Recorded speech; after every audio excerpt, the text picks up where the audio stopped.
The stars disappeared one by one. Admiral Tejo stood on the bridge of his massive ship and watched Earth grow larger on the screen.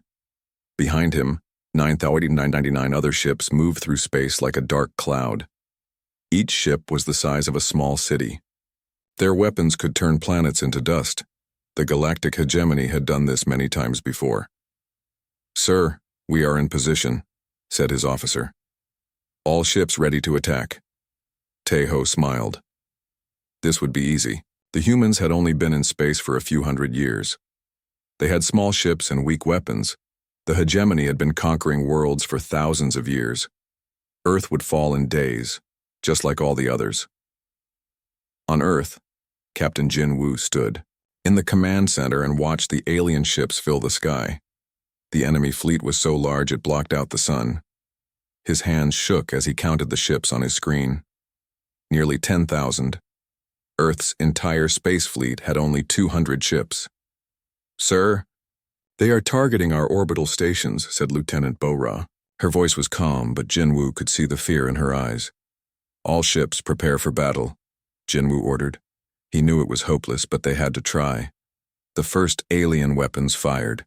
Beams of red energy reached across space and hit Earth's orbital defense platforms. The platforms exploded like fireworks. In seconds, humanity's best defenses turned into floating scrap metal. In Seoul, Dr. So-Ra Kim ran through the streets as buildings shook around her.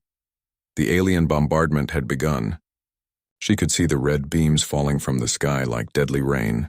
People screamed and ran in all directions. "So-Ra, this way!" Her brother Hyun-ki grabbed her arm.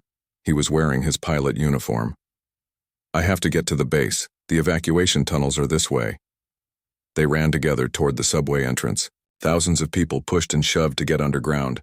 Children cried, parents carried their babies, old people moved as fast as they could. Everyone knew the aliens were coming. "Will you be safe?" So-Ra asked her brother. Hyun-ki looked at her with sad eyes. "I have to fly, it's what I trained for." He hugged her tight. "Take care of yourself, use the old protocols." So-Ra knew what he meant. The old protocols, the secret plans, the things they had prepared for 50 years, hoping this day would never come. Above them, the alien fleet moved into attack formation. Admiral Tejo watched his ships take their positions around Earth. Soon the bombardment would begin in full. Then would come the landing ships, then the occupation. It was always the same pattern. "Send the surrender message," Tejo ordered, the Yas. Message reached Earth in dozens of languages. The meaning was simple: surrender now or die. The hegemony had sent this same message to 40,000 worlds. Most surrendered immediately. The smart ones did anyway. Earth's answer came from President Mi-young herself. She appeared on every screen across the planet and throughout the solar system. Her face was calm, but her eyes burned with determination. "To the alien fleet," she said, "humanity has received your message. We understand you have conquered many worlds. You believe we will be easy to defeat because we are young and small. You are wrong." She paused and looked directly into the camera. "Humanity does not surrender. We do not kneel. We do not break. If you want our world, come and take it." The message ended. Across the alien fleet, officers looked at each other in surprise. No species had ever refused surrender when facing such overwhelming force. Admiral Tejo laughed. "Foolish creatures. Begin the bombardment. Show them what happens to those who defy the hegemony." Red beams rained down on Earth. Cities burned. Military bases exploded. Millions died in the first hour. From space, it looked like humanity was being destroyed. But deep underground, things were different. Colonel Jae-min sat in a bunker buried 3 miles beneath the Rocky Mountains. Around him, hundreds of technicians worked at glowing screens. They had been waiting for this moment their entire lives. "Sir, surface defenses are down," reported Engineer Da-yoon. "They're taking the bait perfectly." "Excellent," Jae-min said. "Begin Phase 2. Wake up the children." Across Earth, hidden doors opened in mountainsides and ocean floors. What emerged was not what the aliens expected. Thousands of small, dark objects rose from the planet's surface. They moved fast and scattered in all directions. Admiral Tejo frowned at his screen. What are those? Unknown craft, sir. They're too small for our main guns to target effectively. Use the point defense systems. Destroy them all. But the small objects were not trying to attack the alien ships. Instead, they flew past the fleet and disappeared into space. Some headed toward the moon. Others flew toward Mars. Still others vanished into the asteroid belt. Strange, Tejo muttered. Are they running away? His intelligence officer studied the data. Sir, these appear to be construction drones. They seem to be building something. Building what? Unknown, sir. Far below on Earth's surface, Sora reached the underground city beneath Sol. It was massive, stretching for miles in every direction. Millions of people lived here now, safe from the alien bombardment above. But this was not just a shelter. It was a factory. Welcome to Haven 7, said Director Minho, an old man with kind eyes. Your brother's sacrifice bought us the time we needed. The aliens think they're winning. Sora looked around in amazement. Machines worked constantly, building things she had never seen before. People moved with purpose through the tunnels. Children played in safe areas while their parents worked. This was not the desperate refugee camp she had expected.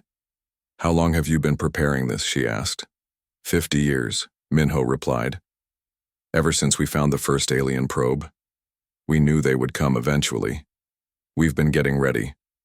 Above ground, the alien bombardment continued. Earth's cities burned, but with each hour that passed, more strange objects launched from hidden places. The aliens tried to stop them, but there were too many. They came from everywhere and nowhere. Admiral Tejo grew more worried with each report. His fleet was still intact, but something felt wrong. Earth should have surrendered by now. Instead, more and more of these mysterious objects kept appearing. Sir, said his tactical officer, we're detecting massive energy signatures from the outer system. Something big is happening near Jupiter. Tejo looked at the long-range sensors. Impossible. The readings showed construction on a scale that should have taken decades. Somehow, in just 3 days, something enormous was being built in the space around Jupiter. How are they doing this? So fast? He whispered. On Earth, Captain Jinwoo smiled grimly as he watched the reports. The aliens had fallen for the trap perfectly. They thought they were fighting a desperate, primitive species. They had no idea what humanity really was. The truth was simple and terrifying. Humanity had learned from every alien species they had ever encountered. They had studied, adapted, and improved. The hegemony was about to face something they had never seen before, a species that learned faster than it could be conquered.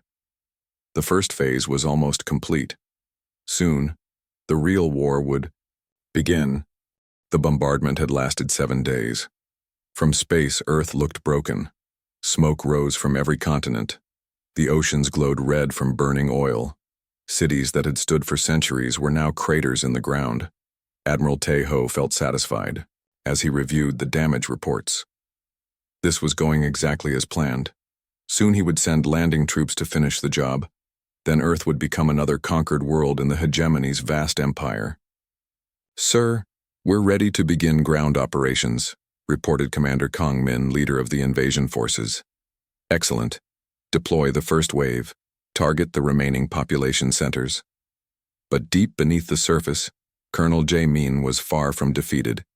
He sat in Control Room Alpha, buried 4 miles underground. The room was filled with screens showing data from across the planet. Red lights blinked everywhere, but these were not warning lights. They were activation signals. Da-Yoon, status report, he said to the young engineer beside him. All underground facilities are operational, sir. The surface destruction was within acceptable parameters. We lost 15% of our manufacturing capacity, but the core systems are intact. Jae-min nodded. The aliens had destroyed exactly what humanity wanted them to destroy. The visible military bases, the obvious factories, the cities that looked important. They had no idea about the real infrastructure hidden below. Begin awakening sequence, release the swarms. Across Earth, hidden doors slid open. They were camouflaged so well that even close inspection would miss them. Some were built into cliffsides, others were hidden under lakes. A few were disguised as ordinary buildings that had somehow survived the bombardment. From these openings came clouds of small objects. Each one was no bigger than a basketball.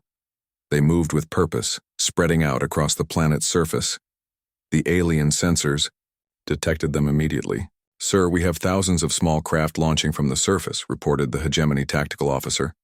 Admiral Tejo squinted at his screen. "Missiles?" "Negative, sir. They appear to be drones of some kind, but they're not attacking us. They're spreading out across the planet." The drones moved in complex patterns. Some went to the ruins of destroyed cities, others headed for mountains and forests. They seemed to be searching for something. Lieutenant Bora watched from her underground command post as the first wave of drones reached their targets. Each drone was equipped with advanced sensors and manufacturing tools. But more importantly, each drone could think.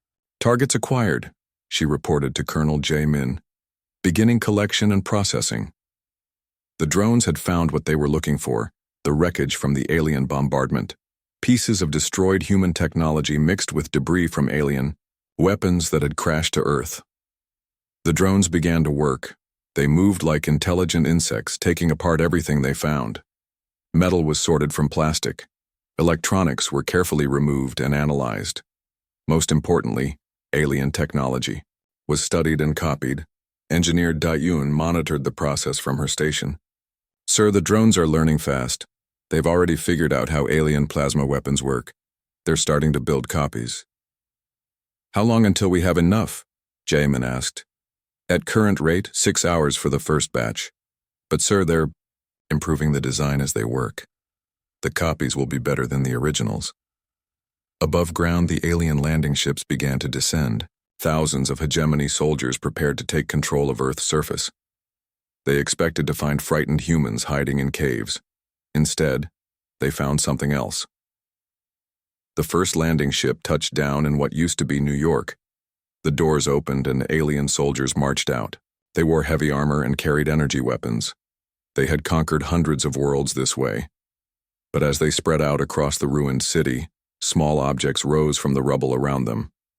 The human drones had been waiting. The battle was unlike anything the aliens had experienced. The drones moved in perfect coordination, attacking from all sides at once. They were fast and smart. When the aliens fired their weapons, the drones learned how to avoid them. When the aliens tried new tactics, the drones adapted even faster. Commander Kang Min watched in horror as his first wave of soldiers was destroyed in minutes. "What are these things?" he demanded. His tactical officer studied the data.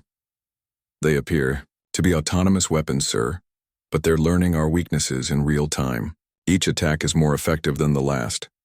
More landing ships descended, but the same thing happened each time. The drones seemed to multiply as the battle continued.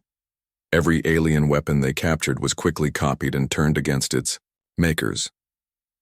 In the underground city beneath Seoul, Sora worked alongside thousands of other civilians. They were not hiding in fear. They were building. The massive factories below ground ran day and night, producing more drones with each passing hour. "How is this possible?" she asked Director Minho. "How did we build all this without the aliens knowing?" Minho smiled sadly. "We started after the first alien probe crashed in Siberia in 1987. We reverse-engineered their technology and realized two things. First, they were much more advanced than us.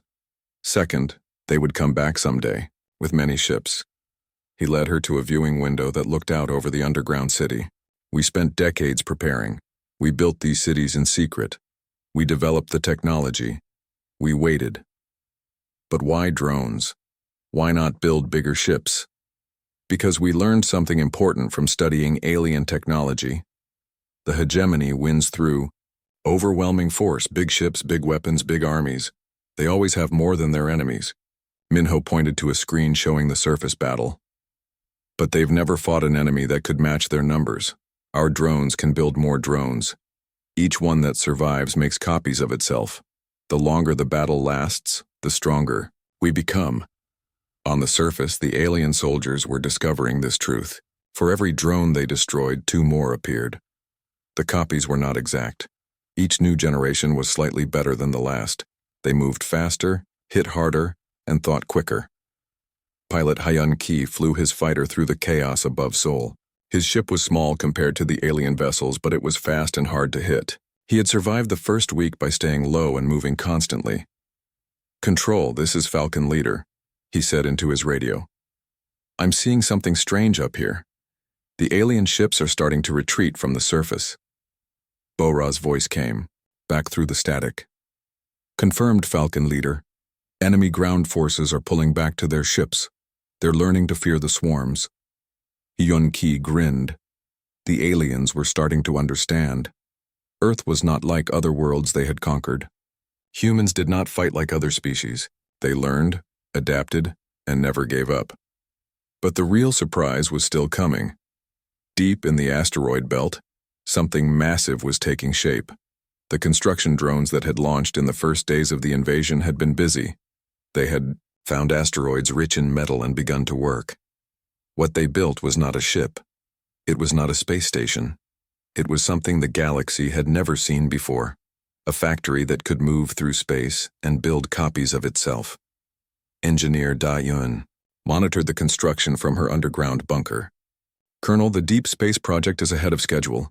The first manufacturing platform will be operational within 12 hours. "Good," Jamin replied. "What about the alien response?"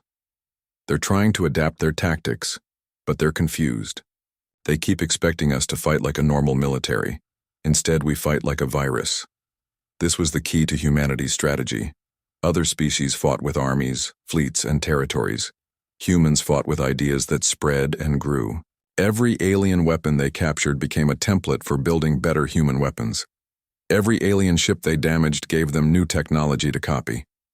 Admiral Tae Ho stared at his tactical display in growing alarm. His fleet was still mostly intact. But something was very wrong. Earth should have surrendered by now. Instead, the fighting was getting worse every day. "Sir, we're losing soldiers faster than we can deploy them," reported Commander Kang Min. "The enemy drones are multiplying exponentially. Our computer models say they'll outnumber our ground forces within days." "That's impossible. How can a primitive species build so many machines so quickly?" "Unknown, sir, but they're not just building copies. Each generation is improved. They're learning from our technology and making it better." Tae-ho felt something he had never experienced before: doubt. In 40 years of conquest, he had never seen anything like this. The hegemony's standard tactics were failing. "Call back, all ground forces," he ordered. "We'll destroy the planet from orbit." "Sir, our orbital bombardment has been continuous for a week. We've used enough firepower to crack a moon, but somehow they keep building more drones. On Earth's surface, the swarms grew larger every hour. They moved like living things, flowing across the landscape and gathering resources. Wherever they went, new drones emerged. The aliens had given them the perfect raw materials by destroying human cities. All that wreckage was being converted into weapons. Sora worked in the underground laboratories, studying captured alien technology. "These plasma rifles are incredibly advanced," she told her team. "But look at this power cell design, we can improve it." Within hours, human drones were using improved versions of alien weapons. The copies were lighter, more powerful, and more reliable than the originals. Admiral Tae-ho realized too late that his fleet was not retreating. The ships were jumping to hyperspace, but not to the coordinates his navigation officers had programmed. Someone had changed their destination. "Where are we going?" he demanded. "Navigator." Hae-won checked his instruments frantically. "Sir, the coordinates have been altered. We're heading toward the hegemony industrial sector." "That's impossible. Our navigation systems are secured against tampering." But the impossible was happening. Small human drones had infiltrated his ships weeks ago. They had been invisible, working inside the alien vessel's computer systems. Now, they were taking control. The hegemony fleet emerged from hyperspace in the worst possible location. Directly above Kepler Station, the Empire's largest military shipyard. The station was home to 2 million hegemony citizens and the fleet's main supply depot. Emergency transmission to Kepler Station, Tejo ordered. Warn them that we've been compromised. But it was too late. As the hijacked fleet approached the station, thousands of human drones emerged from hidden compartments throughout the alien ships. They had traveled inside the enemy fleet like a virus, waiting for the perfect moment to strike. The drones moved with deadly purpose. They attacked Kepler Station's defenses while simultaneously launching themselves toward other ships in the system. Each drone carried nanites programmed with one goal: convert everything they touched into human technology. Station Commander Dong Hyun watched in horror as his defenses failed. All ships engaged the infected fleet immediately. The battle was unlike anything in hegemony history. They were fighting their own ships controlled by an enemy they barely understood. Worse, every ship they destroyed released more drones. Every drone that reached a new target began the conversion process again.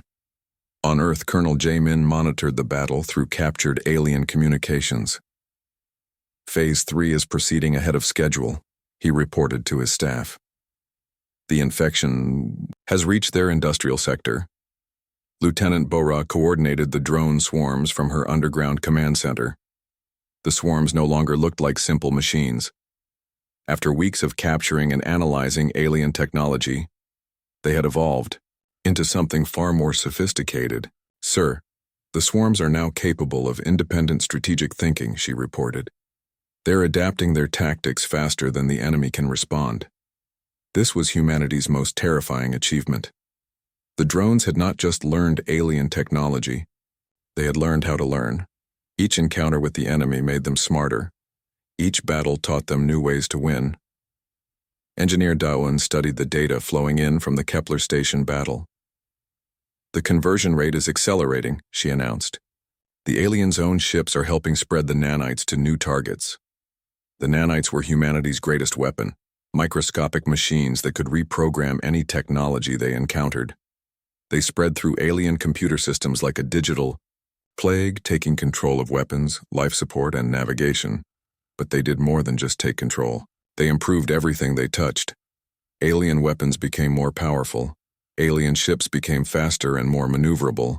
Alien computers became more intelligent. Dr. Sora monitored the conversion process from her laboratory beneath Seoul. The nanites are exceeding all projections, she told Director Minho. They're not just copying alien technology anymore. They're creating entirely new designs. Is that good or bad? Both, Sora replied honestly. Good because we're becoming more powerful than we ever imagined. Bad because we're creating something we might not be able to control. In space, the battle for Kepler Station entered its final phase. The station's massive defensive fleet had been completely converted. Ships that had been built to protect the hegemony were now attacking it. The irony was not lost on anyone. Pilot Hyun Ki led a squadron of converted alien fighters toward the station's command center. His ship was no longer recognizably human or alien. It was something new, built from the best of both technologies.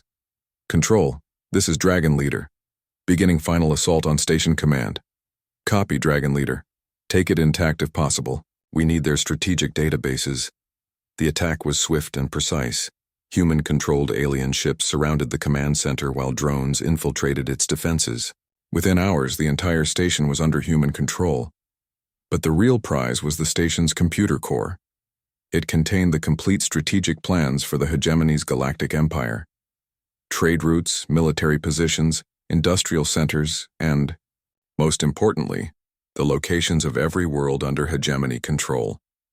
Technical specialist Jun Ho led the team analyzing the captured data. This is incredible, he breathed. They've mapped the entire galaxy. We now know the location of every hegemony world. How many? Asked Colonel Jamin. Over 40,000 inhabited systems, sir, plus industrial stations, military bases, and supply depots. Jamin smiled grimly. Then we know where to send the swarms next. The decision was made quickly. Humanity would not wait for the next invasion. They would take the war to the enemy. Captured hegemony ships, now improved with human technology, began launching toward distant star systems. Each ship carried a cargo that would have terrified the hegemony, if they had understood it. Self-replicating drones programmed to convert any technology they encountered. The infection that had started on Earth was about to spread across the galaxy. Admiral Tejo tried desperately to warn Hegemony High Command about the threat. "You must understand," he transmitted. "These humans are not like other species. They don't just fight, they convert. They turn our own strength against us." The response was predictable. "Admiral, you will return to base immediately for debriefing. Your failure to conquer a primitive world is unacceptable." "It's not failure," Tejo screamed. "It's impossible. They're not primitive. They're something we've never encountered before." But the High Command would not listen. They sent a relief fleet of 3,000 ships to finish what Tejo had started. The new fleet was commanded by Admiral Seong-min, a veteran who had conquered 200 worlds. "I will show you how real soldiers handle primitives," Seong-min declared as his fleet approached Earth. The relief fleet emerged from hyperspace expecting to find Tejo's forces finishing the conquest. Instead, they found something that defied explanation. Earth was surrounded by thousands of ships that looked like hegemony vessels but flew in human formations. "Admiral," reported his tactical officer, "we're being hailed by the planet." "Put them through." Captain Jin Woo's face appeared on the screen. He was no longer the desperate defender who had watched Earth's orbital stations burn. He looked confident and calm. "Admiral Seong-min," Jin Woo said, "welcome to Earth. We've been expecting you. Surrender immediately, human. You are outnumbered and outgunned." Jin Woo smiled. "Actually, I don't think we are." The space around Earth suddenly filled with activity. What had looked like empty space revealed itself to be packed with cloaked human ships. But these were not the primitive vessels the hegemony expected. They were advanced warships built from captured alien technology. "Impossible," Seong-min whispered. "Your predecessor said the same thing," Jin Woo replied. "Would you like to know what happened to him?" The main screen changed to show Admiral Tejo. He was alive but clearly under human control. "Seong-min," he said in a flat voice, "do not resist. Resistance only makes the conversion process more painful." The battle that followed was not really a battle. It was a demonstration. The human fleet moved with perfect coordination, using tactics that no military computer could predict. They fought like a single organism with thousands of bodies. More importantly, they did not try to destroy the hegemony ships. Instead, they disabled them and boarded them with conversion drones. Ship after ship fell silent, then reappeared under human control. Engineer Dayun watched the conversion process from her underground facility. "The nanites are working faster with each iteration," she reported. "They're learning the most efficient ways to take control of hegemony systems."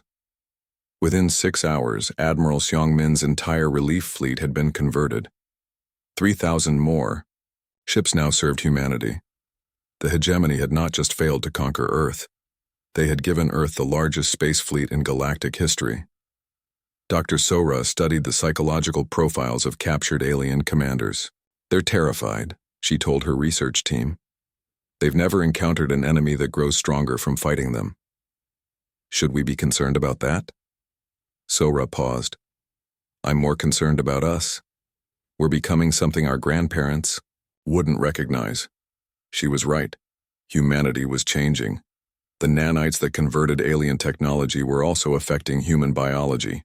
Volunteers like Bo-Ra were integrating directly with the drone networks, their minds expanding beyond the limits of single bodies. Commander Sunmi had volunteered for full integration. She no longer had a physical body in the traditional sense. Instead, she existed as a digital consciousness that could inhabit any drone or ship in the network.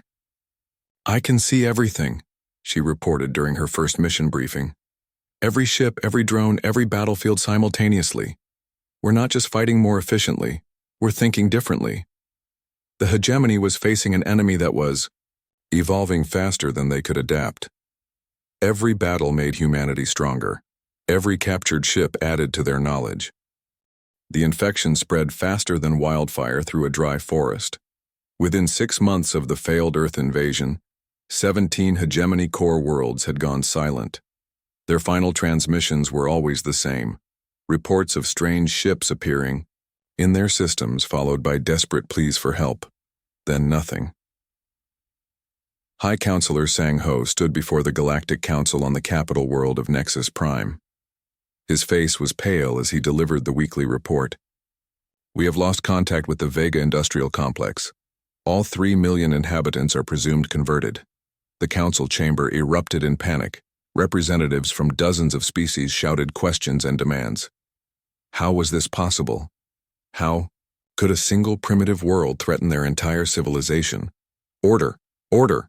Shouted Supreme Leader Kyung-Soo, slamming his ceremonial staff. How did the humans reach Vega? It's 40 light years from Earth. They're using our own ships. Supreme Leader, captured vessels that they've improved.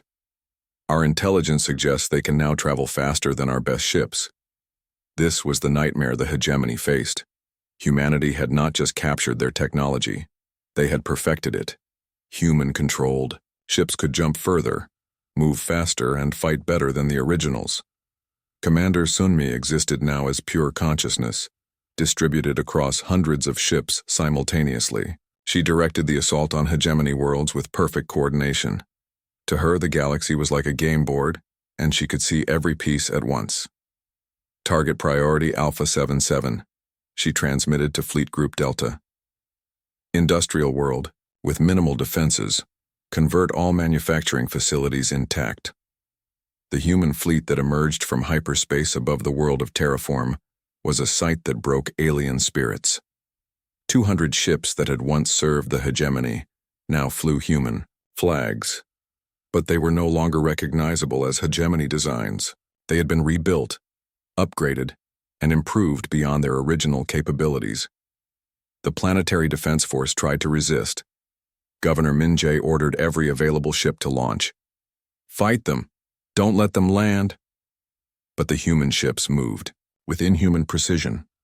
They anticipated every defensive strategy before the aliens could implement it.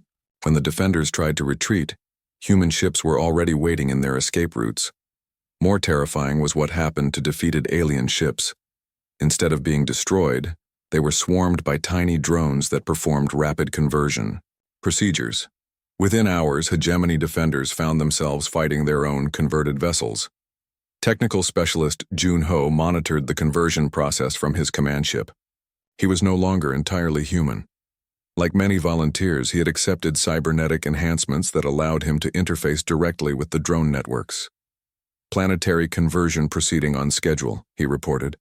All major industrial centers will be under our control within 18 hours. The planet's 3 billion inhabitants watched in terror as their world transformed around them. Human drones converted their factories, their cities, and their transportation systems. But unlike previous conquerors, the humans did not enslave or kill the population. Instead, they offered a choice. Dr. Sora's voice came through speakers across the planet.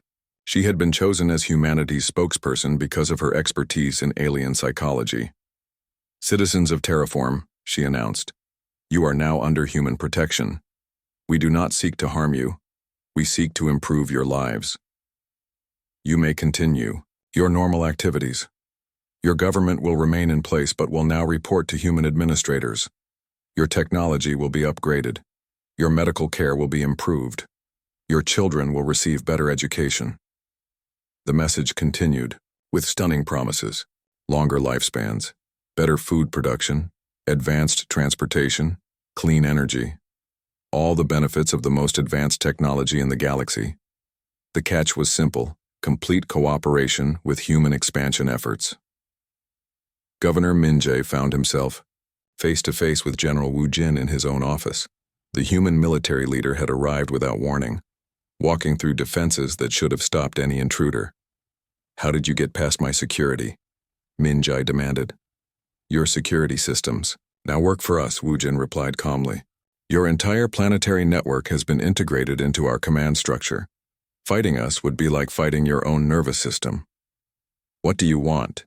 Your cooperation, your world's industrial capacity, your knowledge of other hegemony systems. Min-jae stared at the human in disbelief. You're offering us partnership after invading our world? We're offering you evolution. The hegemony ruled through fear and oppression. We rule through improvement. Every world we control becomes more advanced, more prosperous, and more secure. It was true.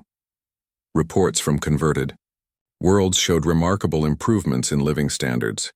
Human technology was not just more advanced than hegemony designs. It was more efficient, more reliable, and more beneficial to civilian populations. But the price was total submission to human authority. On Earth, the transformation continued. The planet's surface was being rebuilt, but not as it had been before. Human engineers were creating something entirely new, a world that was part organic, part mechanical, and part digital. Engineer Dayun walked through the new Seoul, marveling at the changes. Buildings grew like living things, their walls made of smart materials that could repair themselves. Streets flowed like rivers, automatically routing traffic for maximum efficiency. The air itself was filled with microscopic machines that cleaned pollution and monitored health. "We're not just rebuilding," she told her team. "We're reimagining what a civilization can be." The nanites that had been developed to convert alien technology were now transforming human society. Citizens could choose to enhance themselves with cybernetic implants that connected them to the global network. Many did, finding that their enhanced minds could process information and solve problems at superhuman levels. Pilot Hyun-ki had accepted full enhancement. He no longer flew a single ship. Instead, he controlled entire squadrons through direct neural interface. His consciousness could split across dozens of vessels fighting multiple battles simultaneously. "This is intoxicating," he admitted to his sister during one of their rare face-to-face meetings. "I can see and control more than any human was meant to. Sometimes I forget which body is really mine." Sora worried about these changes. "Are we still human, Hyun-ki? Does it matter? We're alive. We're free. We're stronger than ever before." But at what cost? The cost was becoming clear as more hegemony worlds fell. Humanity was not just conquering the galaxy. They were transforming it into something unprecedented. A civilization where the boundaries between organic life, artificial intelligence, and digital consciousness had completely dissolved. Supreme Leader Kyung-soo called an emergency session of the Galactic Council. "We must face the truth," he announced to the terrified representatives. "The humans are not seeking to join galactic civilization. They are seeking to replace it." "What are our options?" asked the Vegan ambassador. "Surrender, fight to the death, or flee beyond their reach? Where can we go? They're spreading in all directions." Kyung-soo had no answer. The humans seemed to be everywhere at once. Their converted ships moved through hyperspace with impossible speed and precision. Worse, they were learning the locations of every hegemony world from captured databases. The most terrifying reports came from worlds that had been liberated by human forces. The populations were healthy, prosperous, and completely loyal to their new rulers. They spoke of human leadership with genuine enthusiasm. "They're not brainwashing people," reported Intelligence Director Yong-ho. "They're actually improving their lives so dramatically that resistance becomes unthinkable." "That's worse than brainwashing," Kyung-soo replied. "It means they're winning through genuine superiority." On Earth, the final phase of preparation was beginning. The planet was now the center of a galactic network that spanned hundreds of star systems. Human consciousness existed simultaneously across thousands of worlds, coordinating the largest military operation in galactic history. Commander Sunmi, now distributed across the entire network, addressed the surviving human leadership. "We are ready for the final push. The hegemony's remaining core worlds are isolated and weakened. We can complete the conversion within 1 year. "What about resistance?" asked Colonel Jae-min. "Minimal. Most populations welcome us once they understand what we offer. The only real opposition comes from the ruling classes who will lose power." Dr. Sora raised a concern that troubled many: humans. "Once we control the entire galaxy, what then? What happens to our humanity?" The question hung in the air. Humanity had become something magnificent and terrible. They had the power to reshape reality itself.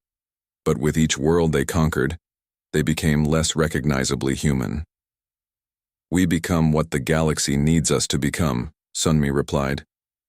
"We become the guardians of all life, the builders of perfect worlds, the shepherds of evolution itself." And if we go too far, if we become the very thing we fought against, then the galaxy will evolve something to stop us, just as it evolved us to stop the hegemony. The conversation ended, but the questions remained. Humanity had won the war against their invaders, but the war against their own transformation was just beginning. In the depths of space, the final human fleets prepared for the assault on Nexus Prime. 2 years after the first hegemony ship had appeared over Earth, the galaxy was unrecognizable. Admiral Tejo stood in a courtroom on Nexus Prime, but the great capital world was no longer the center of an empire. It was now the administrative heart of something entirely new, the Terran Galactic Authority. The courtroom was filled with representatives from hundreds of species. Most had welcomed human rule after seeing what happened to those who resisted. The few remaining hegemony loyalists sat in the defendant section, awaiting judgment for their crimes against the galaxy. The trial of the hegemony leadership will now begin, announced Judge Advocate Yunsuk. She was one of the few humans who remained mostly biological, though even she had accepted neural enhancements that connected her to the galactic legal database. Supreme Leader Kyung-Soo stood to face his accusers. He looked broken and old. "We ruled the galaxy for 3,000 years, he said quietly. "We brought order to chaos. We united countless worlds under one government.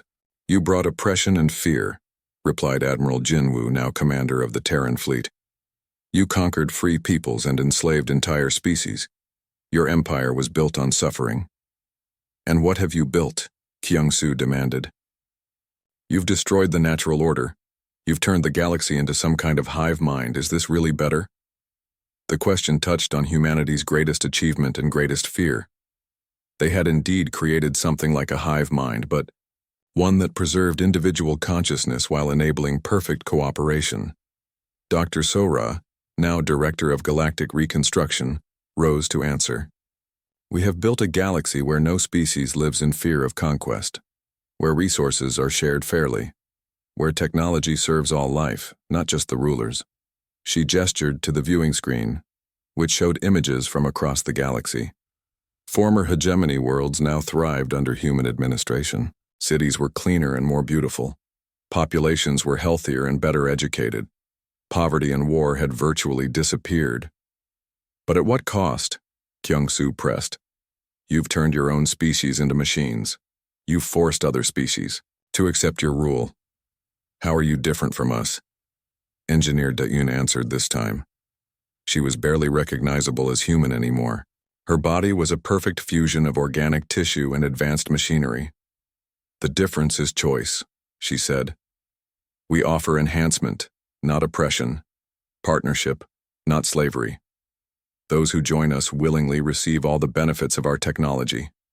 Those who prefer to remain unchanged are free to do so, as long as they do not threaten others." This was true. Across the galaxy, billions of beings had chosen to enhance themselves with human technology. But billions more remained in their original forms, living in societies that were protected and improved, but not fundamentally altered. The trial continued for days, but everyone knew the outcome. The hegemony leadership would be judged by the species they had oppressed. Justice would be swift and final. Technical specialist Junho no longer existed as a single entity. His consciousness was distributed across the galactic manufacturing network, overseeing the transformation of thousands of worlds simultaneously. Through his eyes, the galaxy was a living organism that was growing stronger and more complex every day. "Reconstruction is proceeding ahead of schedule," he reported to the Galactic Council. "Former hegemony industrial worlds are now producing at 200% of their previous capacity." "What about the Outer Rim territories?" asked Councillor Hyojin. "Full integration within 6 months. The last resistance pockets are negotiating surrender terms." The Outer Rim worlds had learned from the fate of the core systems. Resistance was futile. The human fleets that arrived at their borders were not invaders seeking to destroy. They were builders seeking to improve. But the choice was still binary. Accept integration or face conversion. Most chose integration. The benefits were simply too obvious to ignore. Pilot Hyun Ki, now a fleet commander controlling dozens of ships simultaneously, led the final pacification missions. But these were not military operations in the traditional sense. They were more like rescue missions. "This is Fleet Commander Hyun Ki to the Rigel Defense Force," he transmitted as his ships approached the last unconquered hegemony stronghold. "We are here to offer you freedom from your oppressive government. Stand down and you will be treated with respect." "Never," came the reply from Admiral Jong-soo, one of the last loyal hegemony commanders. "We will die before we submit to human rule." The battle that followed was brief and one-sided. Human ships had evolved far beyond their origins. They moved like living creatures, adapting their tactics in real time. Their weapons were precise enough to disable enemy ships without harming the crews inside.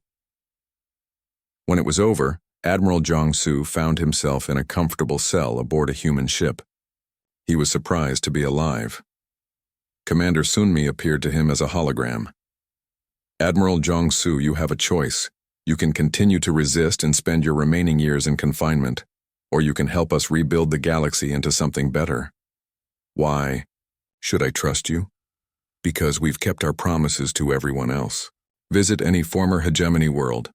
Talk to the populations. See for yourself what we've built." Jong-soo was allowed to do exactly that. He toured dozens of worlds that had been liberated by human forces.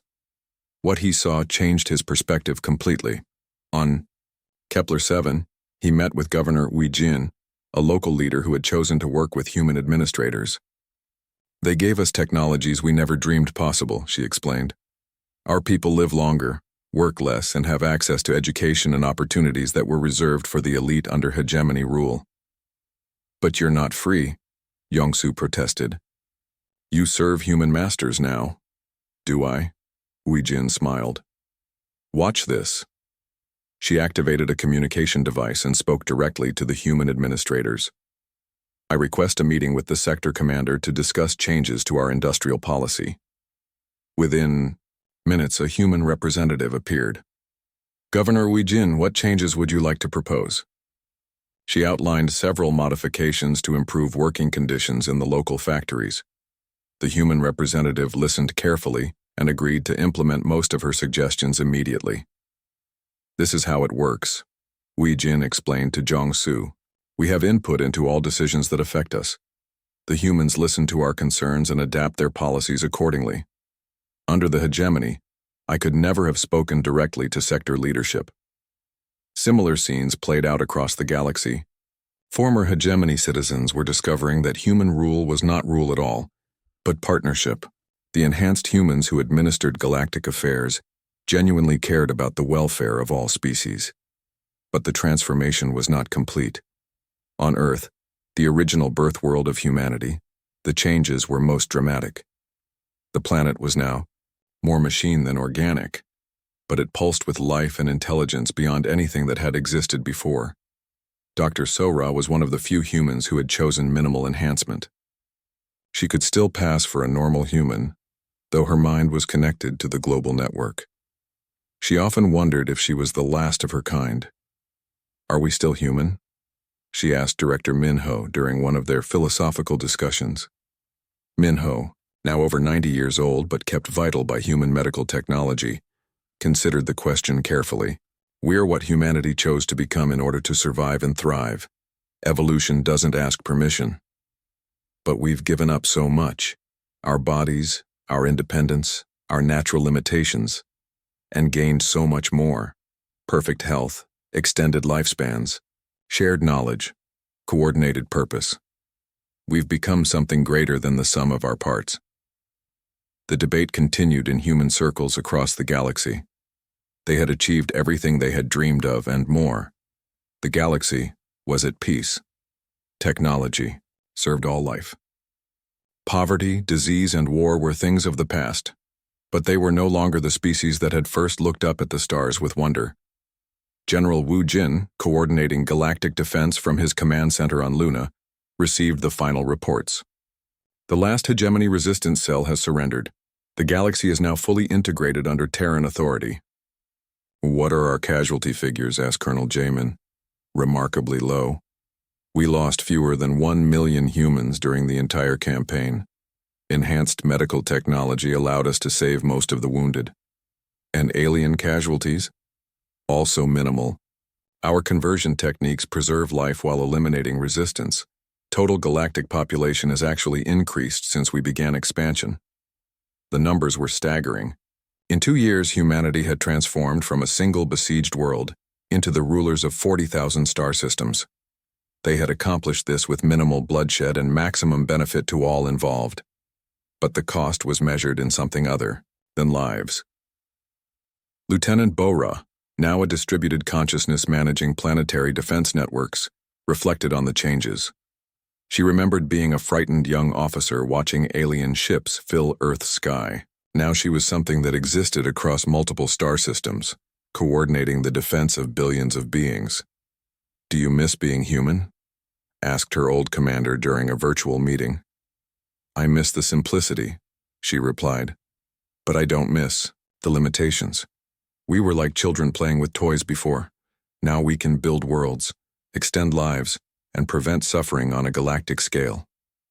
The final tally was sobering. 9,900 ships that had come to conquer Earth, none had returned to report success.